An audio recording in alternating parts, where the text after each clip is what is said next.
মানুষ বিরক্ত হইয়াও বলে যদি মরে যাইতাম। মানুষ দুঃখ কষ্ট অনেক সময় বলে যদি মরে যাইতাম।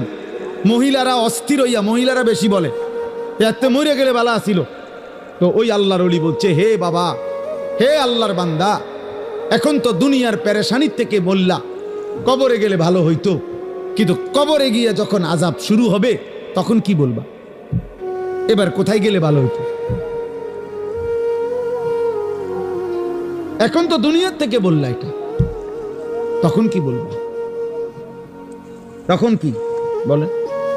আহা, কোরআনুল কারীমের মধ্যে আছে, নাফরমান বারবার দুনিয়ায় ফেরত আসতে চাইবে, আল্লাহ বলবে কাল্লা, না না, কখনোই না রে বান্দা, কখনোই না।